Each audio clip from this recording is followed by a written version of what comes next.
Hello, Internet, and welcome to the Free-to-Play Cast. I'm Mike Byrne, aka magicman from MMOBomb.com, your home for all things free-to-play related. This is episode 176. We're recording on April 13th. You're watching it on the 14th, maybe with a watermark. I have no idea. At this point, XSplit decided that I needed to renew my license right before the show and took my money, but has not sent me a confirmation email. So if you have a watermark, apologies. Just for this week. Also on the line, maybe watermarked, maybe not. I don't know. Mr. Jason Winter, how are you, sir? Yeah, it's right here. It's like down below the camera. Wherever. It's a hidden watermark. And it's actually a tattoo. It's on my butt. It's really down. Is it your passwords? Also on the line, Quinlan Bowers, Q, how are you? My watermark's here, right?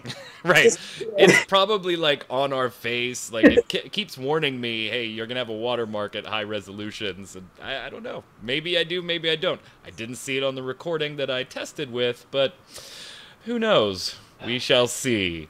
Let's get started. We got a lot of news and reviews to cover, so let's get right down to it. All right, let's start with one of Jason's, because he's super excited about this game. This week, we've already put up 2 first looks. Probably have one more coming Friday? I don't know. Depends on when I get access to the game itself. But the first one, Jason, you put up. I've also done some playing. Q, you've checked out the first look. Crossout by Gaijin Entertainment, the team behind War Thunder. What were your initial thoughts? You've been watching this one for a while, Jason, kind of liking the Mad Max vehicle construction vibe, and you're a fan of War Thunder. Now that you've got your hands on it, what are your initial thoughts? Fulfills all my dreams and more. Best free-to-play ever. Yeah, exactly. Well, what it does is it does feel like what I was expecting in terms of the combat of it. You know, you go around pretty easily. You can drive around in your car, shoot other people. The combat feels pretty good. I love the destructible vehicles, so you can knock parts off, tires, guns, armor, whatever. Really great feel. Reminds me of War Thunder, at least the plain version of that quite a bit, where you can lose various components, and you can still maybe get around, but you struggle a little bit if your engine is messed up or whatever, so got that same kind of thing. You can get around okay with 3 wheels, sort of. And then the actual, like I said, the construction of the vehicles themselves. You go in your garage, you can get parts a lot of different ways. You get some from doing the various missions or the PvP or the PvE. They have a marketplace you can buy stuff off of. You can salvage parts you don't need and then use those to craft new parts.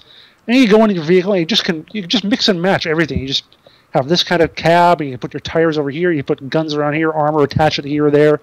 Everywhere I had one vehicle where I put like rocket boosters in the back, activate those with the different buttons, so that's a really cool thing. Really did feel great in a lot of ways. There's all those elements coming together that I thought it would based on the videos that I've seen. Now, the part that bothers me a little bit, and it is still closed beta, so maybe this will be dealt with later, I think it's got a great system in place. I just don't know there's much of a game built around it yet. There's only, I think, 3 maps maybe. Only a couple game modes, just a basic kind of capture each other's base, or a central single base that you both have to try and capture, or you kill everybody, which is what you do most of the time because that's fun.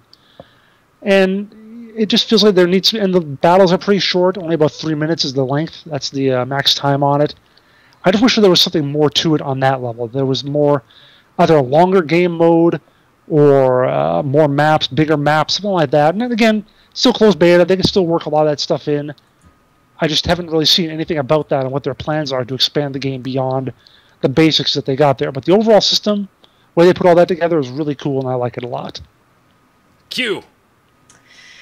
Well, I mean, it's kind of funny because I'm a huge fan of mayhem and just destroying things in general. I'm also a huge fan of like building things. I don't know that it's really a huge issue that there's not a whole lot of gameplay around it yet, just because, well, 1, it is early, but 2, how many games, like, there have been quite a few games that have come out and just been popular based on the fact that you could build things and destroy things and not really have any major gameplay. Although, how mad is somebody going to be when they build, like, the most ultimate thing ever and you destroy it for them? Well, then you just gotta go back to the drawing board and go back in and fit more stuff in and whatever. I tend to agree with a lot of what you said, Jason, and this isn't my genre. So, you know, I play the war games and the combat games a little bit and occasionally putz around with you on a stream or whatever. But it's just not generally my go-to gaming experience. I had stupid fun in Crossout. Just really stupid fun in Crossout. And I tend to agree that it seems like going into this round of testing, the game really has its core fundamentals done and in place, and they work really, really, really well. And I kind of pull in what you just said, Q, is the rest of the stuff, that's the stuff that now comes out. The more maps, the different gameplay modes. The core of the game is there. It's solid. It's solid to the point that I totally foobarred my initial vehicle. So I was just screwing around with the controls on this one and wanted to see exactly like how customizable was your car, right? Because we saw the videos where they're like, interchange thousands of parts and blah, blah, blah. We're like, okay, yeah, I'm seeing lots of different vehicles that you're showing me, but is that really what it's going to be like in-game for me? And it is. You're crafting the hell out of hundreds of parts by farming stuff up in matches, and everything is customizable on your car to the point where I didn't know the controls very well, so I went in and just started right-clicking on things and totally dismantled my entire starting vehicle, frame and all. There was nothing in my screenshot anymore, and I had to start rebuilding it piece by piece with a frame and fenders and wheels and spikes and guns and engines, whatever I wanted to put on this thing. And the vast array of vehicle customization is staggering. Staggering if you get in the match with a bunch of people that have played enough to start crafting their own stuff. The matches did seem really, really short. The timer being 3 minutes was short enough, but I don't think I ever had a match go longer than like a minute and a half. And in fact, the matches that I did play, very few times did we actually go after the objectives, right? There's one map where there's your base and enemy base, and the object is to capture the enemy's base. And of course, it plays like you expect it would. Get inside the circle by the base, the meter fills up. The more of you that are there fills up faster. There's another map where there's just one neutral base in the middle, and the target is to acquire that base. But it was much more fun and infinitely faster to just destroy everybody on the other team and call it a day. Was that your similar experience? What I think you had going, and especially if you played before I got in, which I think it sounds like, the first day or so that I played, they had a thing, the way it was set up was like if there were, say, 4 human players getting into a match, they'd stick the 4 of those plus 4 computer-controlled opponents, 8 per team, against 8 computer opponents. Yes. Yeah, But that was definitely happening for some of those matches. But that happened to me every time. So after, like, when I went back like 2 or 3 days later, they actually fixed this so that it was evened out. So you'd have like 2 humans on each side. So that was one thing that made the matches a little longer. And also, as you built up your vehicle score, PS, whatever that rating was, I noticed, early on, when I was like a PS less than 1,000 or so, they did go really quickly. Vehicles were all fragile, mine and theirs both. And then later on, when I got like the 1,500, 2,000, the matches tended to go to time limit quite more often because the vehicles are more durable or they had more stuff to get around in. So you probably didn't get to that point. But yeah, I had that exact same thing. It was like a minute and a half. And you pretty much always win by destroying the other guys because we're all humans. They're all stupid AI. So there is that. So it got a little better. And yeah, to speak to, again, to what Q was talking about, that yeah, to some extent, it does feel good just going into my first day when I was in there. I spent like an hour, and I didn't care. I was just blowing stuff up, doing random matches, even against AI. But then as I got into it later, a couple days later, I was like, this is still fun, but I just wish there was a little more to do. So yeah, the initial interest of just getting in there and playing around and having fun with it was great. But I felt like that did kind of drop off after a while. And that's where you're going to need the additional game modes or maps or whatever to help keep it fresh and interesting over the long run.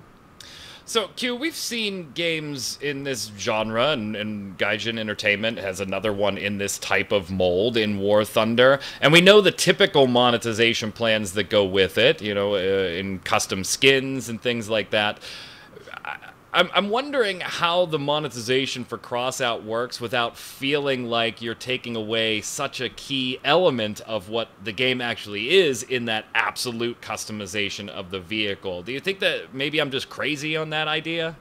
Well, I mean, it's So as far as like the weapons or the actual physical characteristics of the vehicles, I'm not so sure they would want to sell those, but I do think that they could do a lot with like paints and stuff like that to give people even more customization, but make it make that a pay factor for them to be able to bring something in to finance the game. But I mean, as far as like the overall, I don't know that overall it would take a whole lot away from it to add some sort of cosmetic stuff to it. They just have to be kind of careful about what it is, I think. What do we know about their monetization plans so far, Jason? Nothing really, other than what we've seen in the pre-release or the early access packs. They haven't really said anything that I'm aware of. I haven't looked into it too closely. Yeah, I'm like. But at the very least, I haven't heard people complain about it, so it can't be too. So yeah, I'm kind of trolling their forums right now, and I don't see too many topics here. I just probably haven't talked about it much. And again, because of War Thunder, people are generally trusting of Gaijin, so. Yeah, I mean, it's not a company that has a screwy payment model already out there. It's just I just get the feeling like this is all about customization. How much can you really hide behind that paywall on the customization before it feels like you're taking away a core game feature? Yeah, I get paints and stuff like that, but I don't know.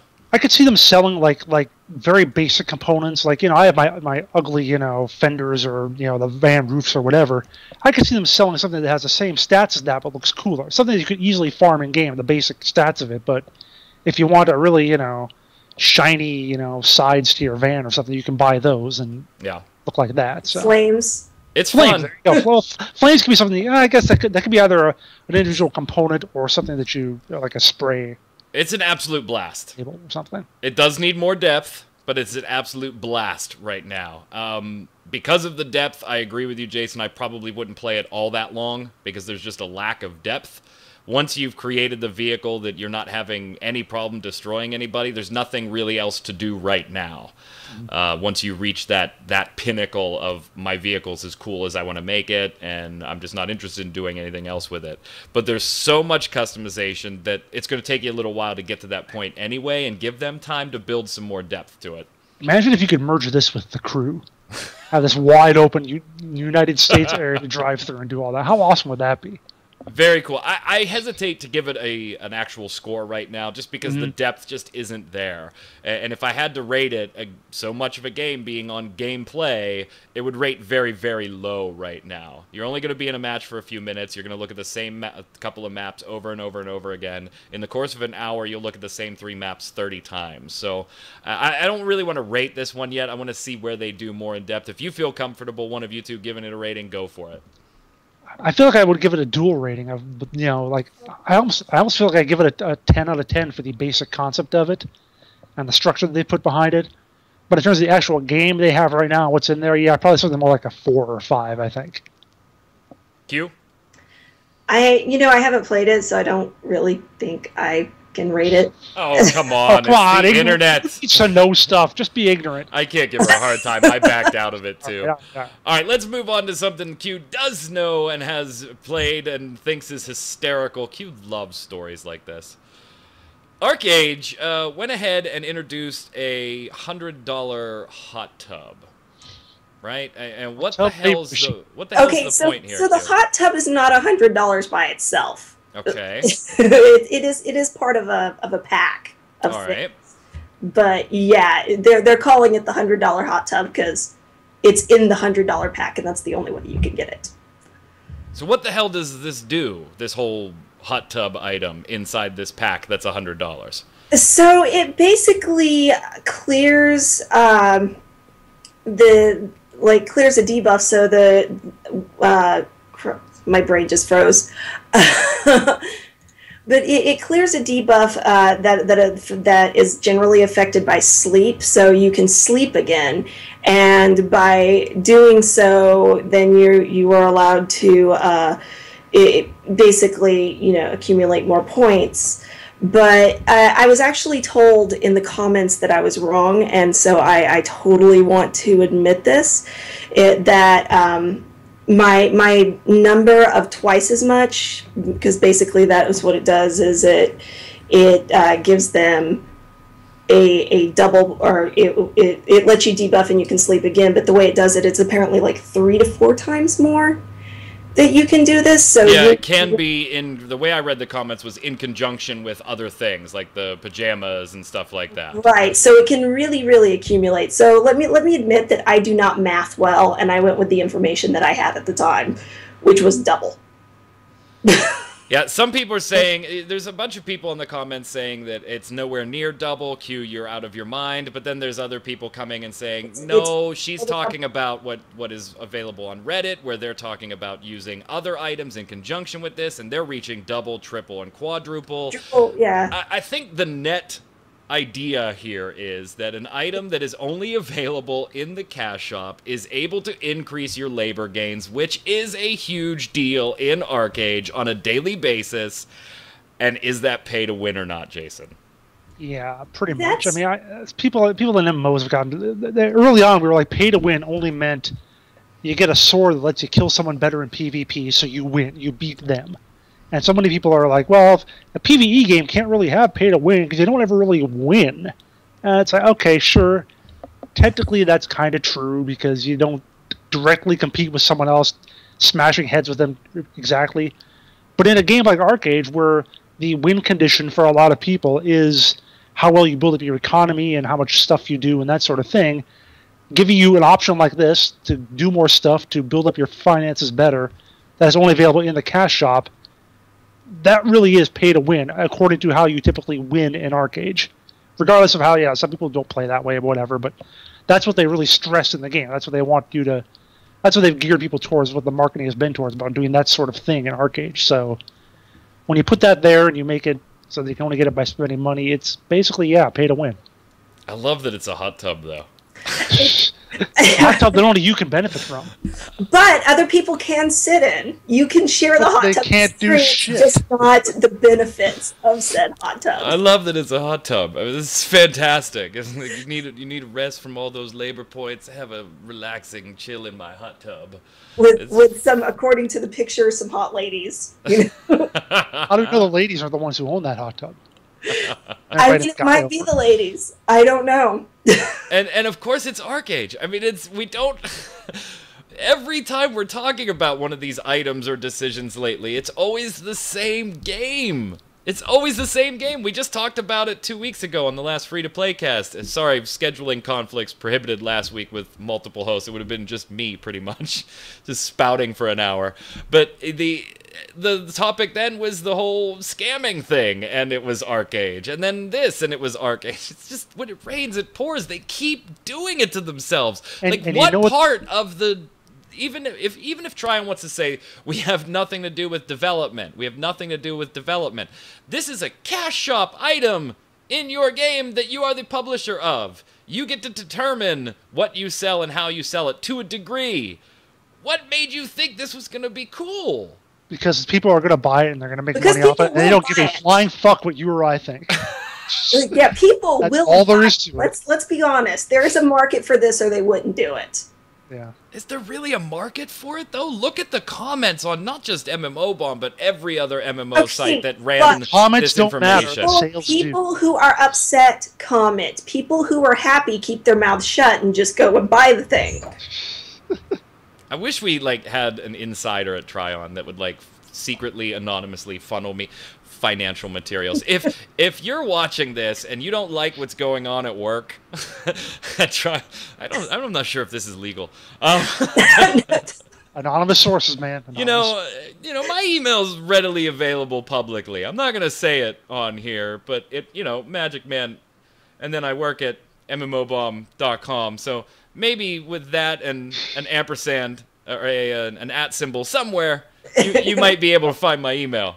And let me know how things are going. My name is Jason, and I work at mmobomb.com, so you can figure that out too. Yeah, it's not challenging to get a hold of us. Love some information. Tryon or any other company for that matter. Yeah, truly. Send the email to Michael ampersand. Right. All right, finishing up here before we move on to the bombs, which I'm sure the question of the week was pretty much pointed directly at ArcheAge, so we'll have some more ArcheAge chat in a minute. We posted another first look review, and this was for The Skies, the MMORPG post-apocalyptic world from E4, a Ukrainian-based company. Now, Jason, I think you were in this too. Like a year ago, they were trying to give us access to The Skies and say, hey, can you do a first look video? And I don't know if you ever tried to even get into the game at that point. I did. It was 100% unplayable. Like, it didn't fight with, occasionally we've got those games that fight with recording software and things like that. No, it wasn't that. It was just unplayable. Like, graphically, system-wise, you couldn't play the damn thing, much less record it. And I had emails back and forth saying I don't really feel comfortable doing a first look for this game yet. It's not in a condition where we can accurately represent it. I mean, hell, we did a free-to-play cast or a free-to-play police episode where we were talking about a game where we had nothing to do with the gameplay with what we were talking about, but after I figured out through YouTube commenters what was going on with the video, we went ahead and redid that video, even though we weren't talking about gameplay. We want to try and accurately and fairly represent a product, even if it's one we don't like or we do like, and eventually we just didn't cover it. We said, no, we'll cover it news-wise, but no first look at this time. Got access to it last week, and it's still in a very early access, alpha testing, closed stage right now, although we are putting up some giveaway keys. They're going to be gone fast, so they may not be available by the time you're watching this free-to-play cast. Definitely has the Fallout vibe to it, definitely has the go and explore the hell out of the world, really immersive crafting. You could take jobs and make your own, hire your own employees. I mean, there's open sandbox elements to this. The PvE elements, well, the PvP elements are almost non-existent right now just because there's almost nobody in the game. But open world PvP. The PvE side, there's obviously a lot of tweaking to do. In the first look video, I was waiting for bandits to respawn and eventually just had to leave and go buy the items I needed because they just never respawn. So there's a lot of tweaking to be done.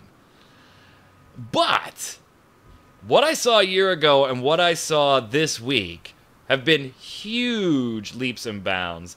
I really, really like where this game is headed. If you're not into the whole sandbox and a lot of crafting stuff, this probably isn't the game for you. But I'm actually really, really interested in The Skies now. What do you guys think? Yeah, it looks like something I could get interested in at some point. It still looks way too rough for me to even really want to get in and try to enjoy it right now. And I also, well, two things. One, man, your inventory system bothers me. But it does have that whole weight encumbrance thing. Well, that's fine. RPGs. Was there any kind of like bank or something you could have stuck stuff at any point? There's chests and things throughout the world that you can stick. So I was just getting a feel like Elder Scrolls Online, where it's like, oh, you should go around and grab everything from everywhere, but you only have this tiny little bit of space you can keep it in your. It's like, ugh. But I mean, other than that, yeah, I also worry a little bit that, like you say, they've advanced it quite a bit. You say from when it was originally a year ago. But I just have this kind of iffy feeling about titles from small developers that, clearly they don't have a ton of resources there, and I just worry it's going to be one of those like eternal early access kind of games that's never going to get fully fixed, and it's going to have its fun parts. It does look like it will have its fun bits and stuff that I'd be interested in, but I just know I couldn't live with it if the bandits just never respawned, if they didn't fix that for like a year, or some other kind of thing where you try to craft something and it just won't work, or the button doesn't work. I just feel like I worry it's going to have those kind of things always plaguing it because they just don't have the development team required to fix that sort of thing. So I'm interested in it, but I'm going to wait until it's in a really, really good shape to check. I mean, there's a lot of polish and certainly localization. If you need a good laugh, go ahead and I can even deal with that. Check out the first look on that front. But I did like the elements, like you're talking about the inventory, and I get it. Yeah, it was kind of an archaic inventory system, and then the whole weight thing really puts you at a disadvantage early in the game. But there's no classes. There's 6 key stats, and you allocate points any way you want, and then there's a bunch of substats tied to those key stats that you can allocate. So I was building like a sneaky camouflagey guy. Upon further reflection, that probably wasn't the best thing to do at the beginning of the game. I probably should have been dumping points into endurance and strength so that I can up things like the number of things that I can carry and things like that. So there's an awful lot of RPG type management, play the way you want to. You're not going to pick a class. You're going to build the character you want, like a Fallout or an Elder Scrolls type game. Q, what were your initial thoughts watching this one? So I'm always a little, I guess, leery of post-apocalyptic games involving other people playing, because I always worry that they're going to devolve into, the next DayZ or whatever. And there are elements of that in the skies already. Right. So, I mean, that's kind of one of those things. It's like, I love post-apocalyptic. I don't like post-apocalyptic with other people as a general rule. But, I mean, the crafting and everything seems pretty neat. Obviously, like I said, there are things that they need to work on, but it's so early. It's hard to tell, exactly where they're going to end up with it. Jason could be 100% right, and it could just be in that perpetual in development state for freaking ever. Yeah, it definitely, the benefit for you, though, is it definitely feels more like a single-player game right now. Right now. It definitely feels like a Fallout. As long as it doesn't get popular, you'll be fine. Right. It definitely feels like you're playing a Fallout-type game. I mean, it's one of those mixed things. Like, the right post-apocalyptic game I think would be great, but it's just one of those things where most of them just evolve into, instead of like, hey, let's work together and do stuff, let's just kill everybody, which makes it less fun for me. So, and they tend to close faster, I've noticed. That post-apocalyptic MMOs, we all want a really good one, but they tend to close faster. What was because they just haven't made a really good one. Fallen Earth is still around. Yeah, Fallen Earth. I'm pulling up a list right now. EverQuest Next, was that post-apocalyptic? Well, actually examining how Daybreak Games is going right now, Daybreak Games is kind of post-apocalyptic at this point. You are so bitter. You are so bitter. Hey, look at that. Crossout is considered post-apocalyptic according to this site. That's true. Yeah. Oh, it makes sense. Mad Max-ish. Yeah, it's definitely got the Mad Max vibe. All right. Well, I mean, it's definitely one to watch, I think. I'm infinitely more interested in it now than I was a year ago. A year ago, I was like, this is never going to come out. Small developer, whatever. But damn, they've just been kicking the tires and going and going and going. Graphically, obviously still needs some improvements, but a far cry better than it was a year ago. I would not rate this one anywhere near anything yet, but it's definitely one that I'm going to give it the magicman seal of going to keep my eye on.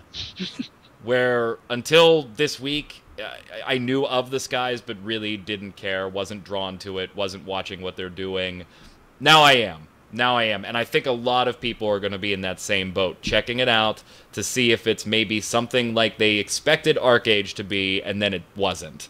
I mean, even with NPCs, not just players, but with NPCs, you have the ability to trade goods, not just buy items off of them for currency you found in-game. So you can find something you're not going to use and trade it to a vendor for something that you do want to use, and it'll balance out and pay cash or take cash from you if there's any overlap. There's lots of fun little quirky systems in there that make sense in the environment, and I'm going to keep my eye on it. Jason, you could not look less interested. No, I am kind of interested. I've actually read some of the reviews on other sites too a little bit, but like I said, I'm willing to wait. I'll wait until it's done, until it's launched for good. I'm not interested in their alphas and betas and so on. Give me a stable, polished game, and I'll look into it. And Q's just going to play Fallout. Just stick to her single player. Let's slide over to the bombs. Q, you're up. I'd actually like to give it the bomb to WildStar for breaking down some of the faction barriers. I don't think they've gone quite far enough, but they've gotten pretty close. So the whole faction thing just makes it easier to find people once, there's not as many in our faction anymore. Easier to find people. That's what those new games do. Now WildStar's hardcore, man. It's for awesome players who like vanilla WoW. Everything was tough. What is this easy to find stuff crap? Well, congrats all 16 WildStar players. You can now play together. Jason! Exactly. I'm going to give an A-bomb to Chronicle of RuneScape Legends and its daily quests. I want to love Chronicle. I want to play it more, but the way they're handling dailies just bugs the hell out of me. So what's going on? I compare it to a game like Hearthstone or World of Warships I play as well. You get 3 dailies, right? Mm-hmm. So let's suppose it's Monday and you play a bunch and you get through all your dailies. If you log in on Thursday, how many dailies do you have 3 days later? Should have 9. Well, no, you only get 3 max. Oh, 3. Then 3. Well, you should. That's what you do in Hearthstone and World of Warships. Nope. In Chronicle, your dailies only refresh on days that you log into the game. Oh. So if I'm through them on Monday and I log back in on Thursday, I have one daily. Oh, that's rough. Now, even worse, and again, now this is directly comparing to Hearthstone, which I'll use as the kind of the example. Hearthstone, like a pack costs 100 gold, an arena run costs 150. In Chronicle, a pack costs 1,000 gold, 1,000 copper, arena costs or dungeoneering costs 1,500. So it's 10 times more. Okay. The dailies in Chronicle give you 200 gold, so they give you like 1/5 of a pack. A daily in Hearthstone gives you 40 gold or 50 or 60 or something like that. So not only do you get the dailies less often, but they're worth about half as much. So, ouch. Yeah, that's not making me happy. I'm going to give a dub bomb to Terra's upcoming update, Secrets and Shadows. Another good big update. It's got some new dungeons and content in it, and flying mounts being implemented in aspects of the game. At the same time, I got to turn around and give it another A-bomb for the same thing. I've given it A-bombs before. The same thing all of us are starting to hate, even though we know why they're doing it. The new ninja class that'll be out later this year, in the US here, is Elin locked. And the Elins already have the Reapers that are locked to them, too. And every class that's come out has had some type of gender lock on it, and it's just getting absurd. I would rather them at this point, I mean, they're releasing a new class like every 5 months to 8 months on a cycle. Take 3 more months and just make it male-female for everybody. This is getting absurd that now we have 2 classes that are specifically locked to the Elins, other classes that are specifically gender locked elsewhere, and your initial classes didn't have this restriction. But now everything else does. I frickin' hate it. I frickin' hate it. And I get it, you're saving money. Yeah, you're saving money. Fantastic. Good for you. Save some money. We'll save our money and not buy for it. Right. From the viewers, Vorteg says, 1 of 6 Alad's players. Hype! Anywho, da-bomb to DFO Dungeon Fighter Online for all the quality of life changes they keep making that makes jumping back in always enjoyable for me. A-bomb to League for Hex Tech Annie. Just let me buy a skin if I want it. Yeah, that was surprising. A couple A-bombs on that one. Cute! Nintendo, the bomb to Jason for telling us where his passwords are. Excuse me, I gotta travel to a place near him. Just kidding, I'm too lazy to do that. Hey, I put them in a time locked safe now. It can only be opened at it can only be opened at noon, and the password is one. No, wait a second. Real da bomb to Epic for finally nerfing Grux. Oh, and there's another one. A-bomb to Reloaded Games. Those guys are magicians. With the last patch, it became impossible for me to disable VSync. Now I have to play with massive input lag. Well, you know the answer to that, right? Don't play. All right, Lord Fabulous says, huge A-bomb to Robot Entertainment for choosing GameForge as a publisher if Orcs Must Die Unchained. The game is panned on Steam because of that decision. GameForge is the worst EU publisher. We hear GameForge getting slammed. God, my work phone getting slammed as the worst publisher all the time. Shadow Wolf says, Da-bomb for adding Calcabrina to Final Fantasy XIV. One of my favorite boss and people's nightmares, LOL. Anyone not know what Talk Calcabrina is, doll, you fight in Final Fantasy IV, 2 here in the US. And my friends tell me, oh god, these things were a nightmare in Final Fantasy IV. This was one creepy boss fight. I hope one day we get classes that summon dolls too. I agree with you. I was disappointed with how easy the Calcabrina fight was in Final Fantasy XIV, but definitely an interesting addition and a nice nod. Cute! Night Fright. Alad's has huge potential. I love the game. Too bad they ruined it with retarded monetization and pay to win. I remember them giving cosmetics away for free and charging real money for skill points. Jason, I put this one next in this position purposely. Sorry, from Taiji Worthington, the winter beard is amazing. And this is not the winter beard. That comment also got 3 thumbs up. I'm just saying. Now, well, if I didn't know this comment was in here, I would have gotten you one of my older pictures when I had a better beard, and we'd stick it in the video. I don't know if you could still do that afterwards, but I'll maybe supply you with that. The watermarks can be your beard.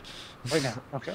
That may be where the watermark is at. The watermark that may or may not exist. The Win says, Magic Man, your idea is somewhat similar to Path of Exile support packs, talking about my payment model plan on the last show, that they do every major update, $200 and $1,000 founder support packs that they do every now and then. It's different in the term of Path of Exile has a cash shop, but yeah, it's similar to that.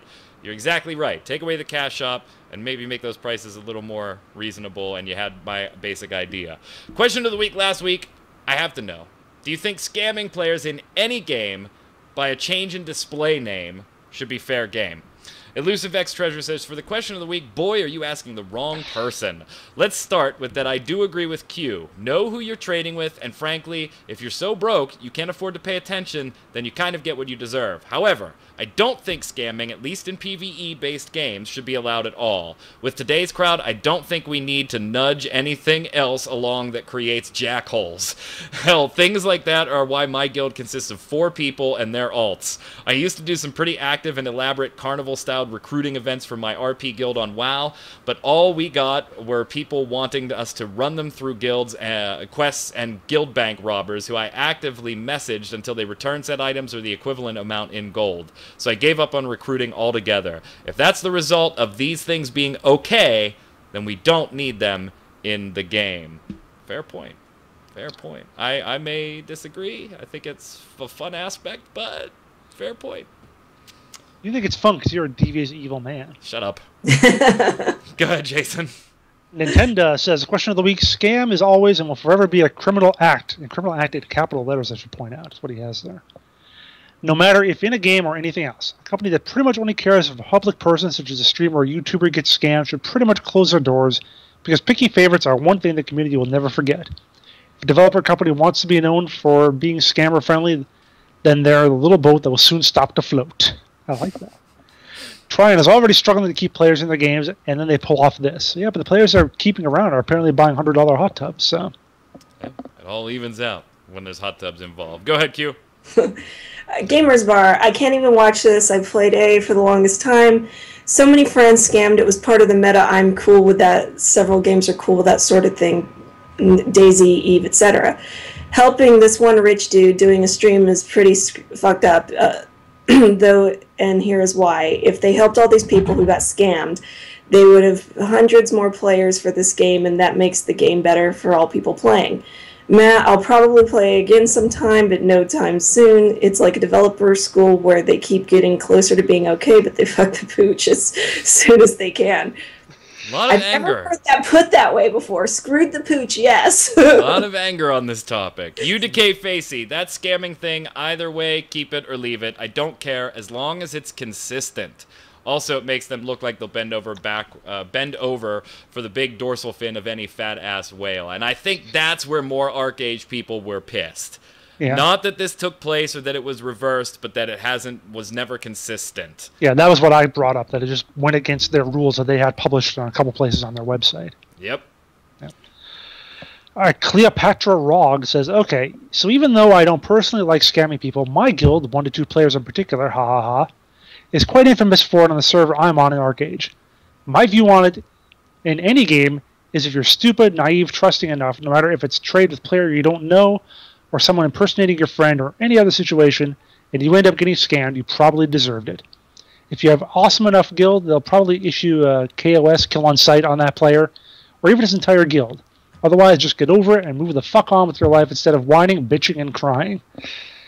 And when it comes to Tryon, scamming is scamming. You either allow it in all forms and don't do anything about it, or don't allow it at all. I'd say be fair for fuck's sake, but frankly, when it comes to Tryon, I don't even think they know what fair means. And while I'm at it, A-bound, ridiculous leg, and Tree of Savior. Leg makes people violent. Rant over. We heard from a lot of ArcheAge players too, which was really cool on this one. So thank you, ArcheAge players, for reaching out and letting us know how you feel about it. It doesn't matter how I feel about it. I don't play the damn game. Go ahead, Q. Finish this off here. Jacob Peter Christensen, of course it should be fair game to scam people by a change in display name. If a scam can be done using a method that is part of the gameplay or within the boundaries of the game's mechanics, then it should be fair game. In the case of Tryon, they will never learn how to govern this properly nor consistently. Do you guys remember the whole, we will now begin to ban players who set up blockades against other players when they try to do their trade runs debacle? Are you serious? In a game that, among other things, evolves around doing trade runs and the PvP that it generates, yet another reason for my continued boycott against Tryon, spending, wasting, losing $150 on the ArcheAge Founders Pack is also a very valid reason. I do remember that. I do remember that. Question of the week for next week. What keeps you playing an MMO that makes some really bad decisions? We're all guilty of this at some point or another, right? We like a game just too much, or the friends that we play with, or whatever, that a company, you know, maybe like a Tryon, I don't know. Maybe like a specific game, like an ArcheAge, I don't know, that keeps continuously making decisions that you think, these aren't good decisions, you're doing things wrong, but you stay with the game. Why? What is the draw behind that? Let us know in the comments below. Make sure you leave your weekly bombs, bomb for something good, bomb for something bad in the comments below. And obviously come on over to the site at mmobomb.com. I have spent the entire day writing giveaways. So there's like 4 new giveaways already up and 6 more that are coming in the next 24 hours. So come on over and get all these free keys so that it's worth me posting these things, please. Until next week, Jason, where can everybody find you? Find me on the Twitter at Winter Informal. Cute. Also on the Twitter at Quinlan. I'm Mike Byrne, aka Magic Man. Wow, that sunlight is bright. You can follow me at MagicMan1 on Twitter, MAGICKMANN1, or of course, come on over to mmobomb.com. Check out all the other great videos, news articles, editorials, and features and giveaways we've got there. Until next time, gang, the sun is blinding me. Stay safe. We'll see you on the servers.